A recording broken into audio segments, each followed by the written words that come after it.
Tudalen 17, Pennod 2, Gwenoliaid, lle mae Gwyn yn troi yn erbyn y drefn Saesnig sydd wedi cymryd bryd, Owain a Dai Lewis ac yn cael ei ddiarddel o'r herwydd.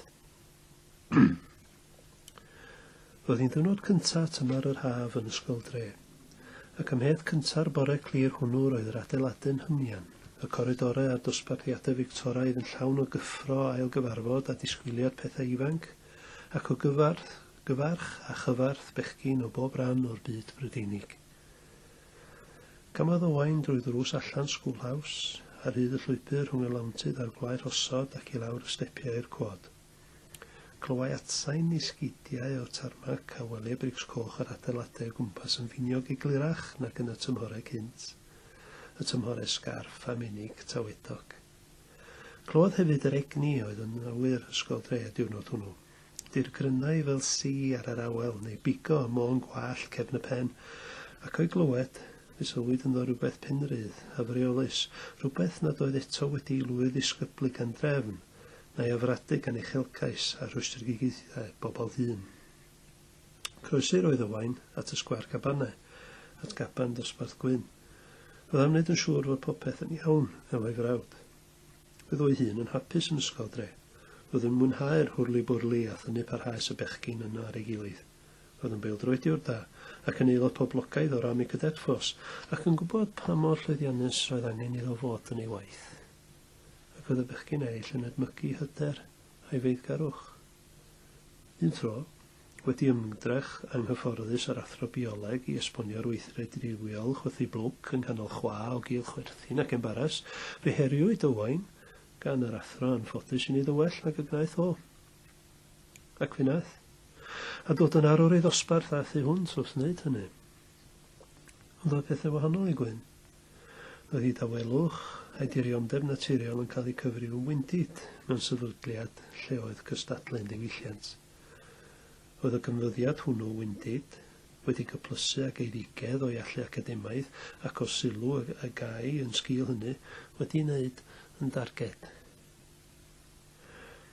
Wrth agosau at y cabanau, fe glywodd Owain sŵn. Sŵn oedd yn gynnwr miniog bechgyn. Roedd yn dod o ben pella caban dosbarth Gwyn. Gododd Owain ei draed a dechrau rhedeg. Wrth dapcyn y caban roedd yna dorf, ac roedd yn wrtio ffeit. Llamodd Owain yn ei flaen a gwthio ei ffordd drwy'r cylch blazers a'r cyffro yn ochrog i gyrraedd i canol. Yno, roedd Gwyn, ei wyneb yn waed ac yn welw yn plannu i ddwrn yn wyneb Alistair Watts, un o giang feistri ddosbarth.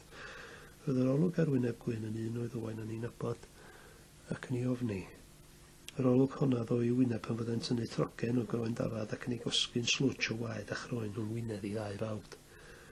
Trawodd glec ergyd i ddwrn ar draws y cylch, a baclodd Watts yn ei ôl a disgyn ar ei dyn a lawr a lle collwr a llu o waed yn tasgu o'i geg. Dechreuodd grio. Camodd un o fets Watts allan o'r cylch bechgyn y tu ôl i Gwyn a chodi ddwrn i'w daro yng nghefn i ben.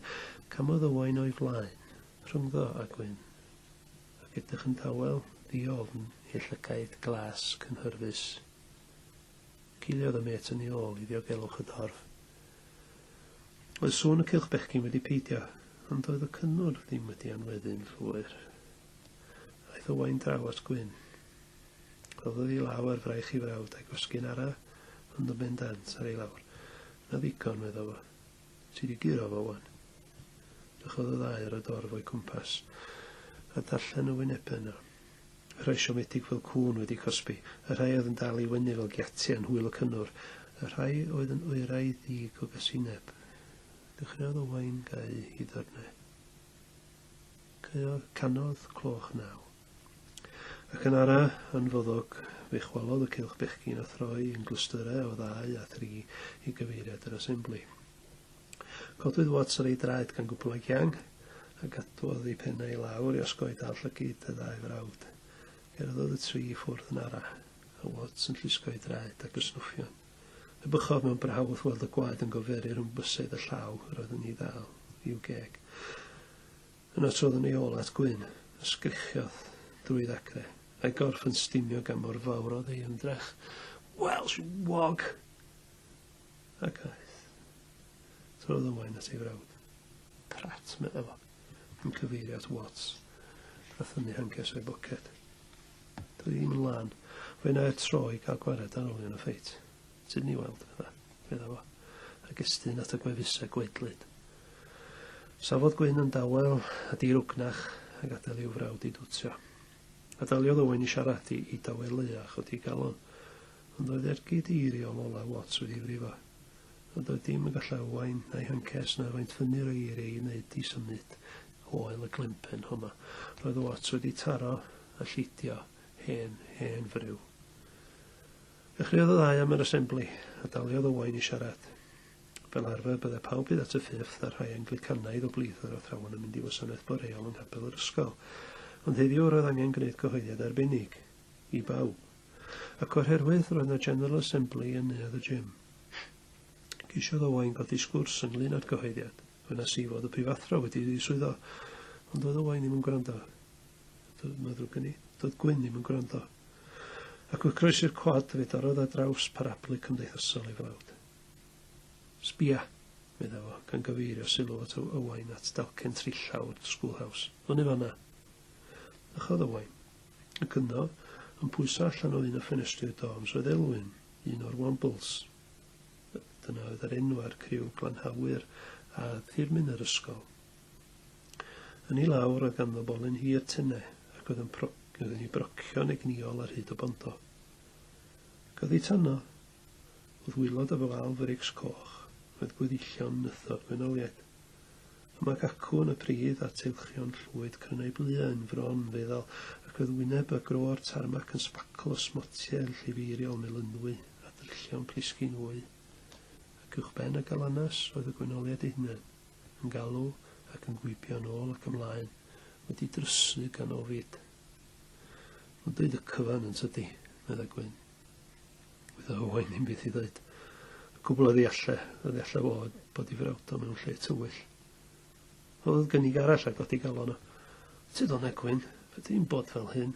Mae'n dymor ar ha. Pethau da'n digwyn os o tymor ar ha. Oedd y mylon gennau i frawd yn caledu yn daliodd Owain ati. Fel ar athleta mi gesti dy colours llynedd yn do. Ar Form Entertainment. Hwnnw oedd y prynhawn llawen o lol a sketches pan gair ddisgyblion ddefnyddio llysenwyr athrawon ar gwaith. Ac wyt ti'n gwybod y bydd bongon dy ddewis di yn un o brif rannau pa bynnag sioe Gilbert yn Sullivan mae am ei wneud lenni. Safai Gwyn fel penabain gwando ar Owain. Dalia i wyliau Elwyn a'i ergydio. Dechreuodd Owain golli mynedd. Pam ni di jyst mollwng chydig? Relaxio. Mwynhau, ti'n gwybod? Go with the flow. Trodd Gwyn at ei frawd a'i wyneb yn dyn. Gwranda, fydda fo. Pan dweud si mo gynta, yn si ngorau glas i blesio. I blesio'n co Richard, Auntie Enid, yr athrawon, y plant pawb. Mi ddysgu sy'n sydyn iawn bod yna gymaint o grywiau gwahanol mewn lle fel hyn, a chymaint o gystadlu rhwng oedd os posib cadw mewn efo nhw i gyd. Gododd i hen fel ebol yn paffio ffrwyn. Yn y byn hynny roedd i'r hwyr. Am mod i'n ateb cwestiynau'r athrawon ac yn dod ar ben y ffôn order, ac am mod i'n anfodlon ildio'n lle yno i ryw bethau oedd yn meddwl bod ennill yn hawl ddwyfol iddyn nhw. Mi ges i'n galw'n SWAT ac yn teacher's pet ac yn gwdi. Oedd ei lais yn dawel ond i anadlu'n drwm. A jyst pan o'n i'n meddwl mai dyna'r gweithio gallai hi o'n i glicio efo nhw mod i'n Gymro. O hynny mlaen oedd ganddyn nhw label i mi. Oedd i lot haws iddyn nhw wedyn. Ac ychwanegodd y chwero iddyn nhw ar athrawon. Fe wyddo Owain am latgarwch Saesnig rai ar athrawon doedd o'i hun ond wedi derbyn ambell sylw snechlyd ynglyn â chanu ar y cybi. A doedd hynny poeni dim ond o. Alla Saeson i'm canu'n y chwarae rygbi mwyn a blingo chwarae. Ath Gwyn yn ei flaen. Wyddos dim o'r hawdd wedi poeri i'r gair Welsh. Pwysodd y nes. Paid a meddwl mod i'n mynd i bidloni efo'r taclan a jyst er mwyn mynd efo'r flow. Mae'n fwy nag un flow yn y byd mae dydw i ddim yn mynd i fynd efo'i flow melltigedig blydi crach Saesnig nhw twlli ti'n enw. Doedd yr ergyd ddim wedi anelu at Owain. Ond fi teimlo fe petai o wedi. Arthiodd ateb. Wel, os di dechrau tymor newydd yn lle mae'n gymaint o broblem i ti pam na ddidi di Uncle Richard. A dath yr ateb, mae'n gwybod. Tynnodd Owain's anadl, sydyn, syn. Ath Gwyn yn ei flaen, a dwi wedi ditho am rwydi'r i di hi. Tawodd Owain. Doedd dim mwy a gallai Owain wneud. cerddodd i ffwr at ei ffrindiau. Y tu mewn i schoolhouse, yn ei swyddfa, roedd 2 yn barod. Roedd i'r restr gyhoeddiadau wedi chwblhau ac yn gorffwys yn ddisgwylgar ar y ddesg o'i flaen. Cyn mynd i'r asembli, roedd angen cael gair sydyn efo athrawon, ond dyna i gyd. Llithrodd i bin Schaeffer i sitan poced fynwas i siaced, ac wrth godi'r cyhoeddiadau i boced arall ei safodd.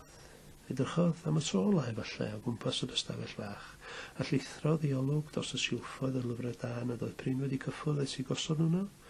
Dos y ffeiliau o ffurflenni mynediad a'r ceisiadau ysgolor eithaf i'w thrieni roedd eu hechelgais yn fwy na hincwm, ac ar y sypiau papur, llythyrau, taflenni, llyfrannau, catalogau. Stwff yr oedd angen i rywun fynd drwyddyn nhw, rhywbryd, ond nid heddiw. Heddiw, roedd o'n symud i swyddfa'r prif, ystafell lliw hufen a gwyn, nid yw frown gweinyddol a feiddwyd yn fenyddiol gan ddiflostod a manion bechodau.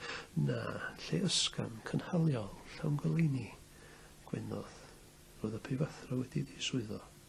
Roedd wedi celu'r ffaith iddo gael ei heintio ar fodedigaeth yn ystod y rhyfel, a rwan oedd o, 2, y dirprwys cyhyd yn cael cymryd i le. Teimlau 6 modfedd yn dalach a chynwr fadenydd gwsynod yn ei fynwes. Trodd gan ddal hyn yn syth i edrych yn y drych hir a safau rhwng gwbwdd a reiddiadur haearn llwyd. Trodd i edrych ar ei broffil ac yn ôl. Roedd yn iwn heddiw. Roedd ei siacad newydd yn daclus a phlygiadau drwsus wedi presio'n dyn. Gwiriodd ei wallt. A'i sgidiau? Ie. Roedd sglein caboli bechgyn y fatigues yr heini. A'i dau? Oedd ei dau yn gorwedd yn syth ac yn ddigrych o'r cwlwm i lawr a dlyfnder ei fol. Trodd ei wrth y drych i fynd o swyddfa ac arosodd am eiliad. O'i flaen yn croci ar y wal wrth y drws oedd ei lun o Gastell Caernarfon. Llundae a gwyn, 8 wrth 10 modfedd, mewn ffram ebonit wedi dynnu ochr draws eiant ac o ben ysgol adeg llanw i sefyl bod y castell i weld heb ymyroedd y gychod gwaith. Dros y blynyddoedd roedd ei wawr frown wedi datblygu dros y llun, ond roedd swmp a chadernid yr adeilad yn amlwg o hyd. Pryd oedd y tro dwythau i dau fod yno? 15 mlynedd efallai? Sicr ddim ys marw ei fam, ond i ba pwrpas rai o bellach. Doedd dim byd i ddod yno fo. Oedd siopi rieni wedi gwerthu ac oedd wedi hen ddieithrio oddi wrth y rai atyfodd i fyny efo nhw. Byddwn nhw dal yno, debyg, yn stiwio yn ei tybotiau royal yn Myrsenaeth, ac yn ceisio bod yn Gymru ac yn Saeson ar yr un pryd. Oedd wedi cael chi ddwylo o'r fath nonsens.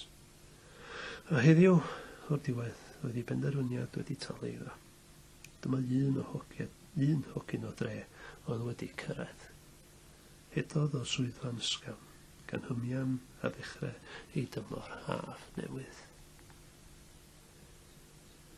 Cronau'r dorf o fechgyn yn anesmwyth o flaen y gym, a than yr ywen a dyfai wrth ei ddrws. Gwasgain llinell dyn i gerdded rhwng y ddwy reis o prefects y chweched, ac i osgoi orau a gallai y bygeirio rheglyd ar dyrnau parod. Y tu mewn, safai pawb ar y naill ochr neu'r llall yn 2 grŵp disgwylcar ac aflonydd, traed i'r chweched i lawr arnyn nhw o'r galeri, yn rymus ddiddordeb. Byddaidd y neges fod yr athrawon ar ei ffordd, daeth bloedd o ddiwth boi o Jones y head boy, ar ei rhai islawgau cege, ac ymsythodd pawb. Daeth yr athrawon i mewn, a cherdded yn unigolion ac yn dduoedd i lawr canol y neuadd ac i ben y llwyfan yn y pen draw. Sgoffau pyred yn ei ben y wain o ffrindiau Wil Coc-Wac yn mynd am dro whisky biger ddechrau llyfnor o plant. Ifan Twrci Tenne, Hugh Herc, Tom Tilly, Spring, Herman, Bongo a lleill. Ond bod o'n mynd hwn yn debycach yn ei effaith i loring yr eich stryd gul, yn frawchus o fawr a di hyd, ac yn taro dyn ac ar o gleon hen farythyn a dillad wedi prisio, a chwyr cherry blossom, ac uwch ben y cwbl, sirni mwg tobaco. Safodd yr athrawon o flaen y cadeiriau metal a ffren trithrwch i ddisgwyl yr olaf a'r blaenaf ohonyn nhw. 2. Y prif newydd. Hwyliodd i mewn, a'i wwn yn llifo ei ôl a'i fol yn brigo ei flaen. Dychodd ddim i'r naill ochr na'r llall, gwrogaeth roedd 2 yn ei erchu, nid cymdeithas, a chamodd ei llwyfan. Nodiodd ei ganiatad i'r athrawon eistedd, a chymerodd ei le i dyn yn y canol. Cododd y ref, darllenodd ddarn byr o Colossians, a gweddi'n canmol Duw am i fendithio'n hael ac yn erfyn arno i'n harwain ar hyd llwybr cyfamder, a dywedodd pawb amen. Isteddodd y ref, ac yna fe gododd dau.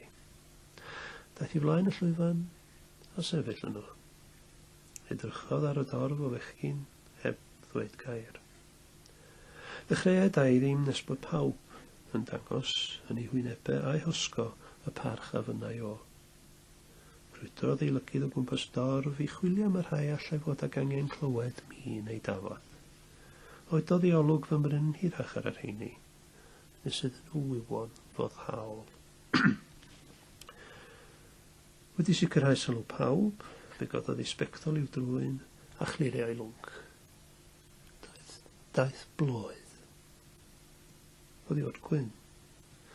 Trodd llygaid yr ysgol i edrych yna gwyddau Owen sydd beth oedd wedi digwydd. Roedd Dunning, un o fed Alistair Watts o 5-2, wedi crafu blaen i esgyd i lawr hyd gewyn ffer gwyn. Roedd Dunning yn un o'r rhai ar oedd ei glemiau i'r flaen, ddylunau a sodlau sgidiau greu sŵn da, sŵn dyn caled wrth iddo gered, ac am resymau eraill fel oedd Gwyn wedi brofi.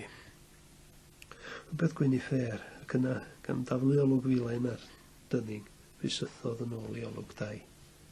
Diolchodd Owain oedd Gwyn wedi taflu dwrn, yn gwyddo'n iawn mor agos yr oedd o at wneud hynny, a bod y cochni a lifau i wyneb yn arwydd o'i ymdrech i beidio.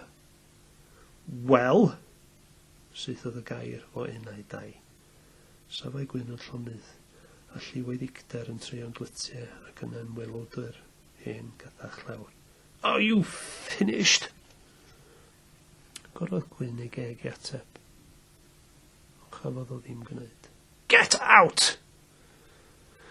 Dechreuodd Gwyn symud trwy'r disgyblion yn araf, ond oedd i'r wstyr, fel petai pawb newydd ar ganfod fo ganddo iechyd heintus.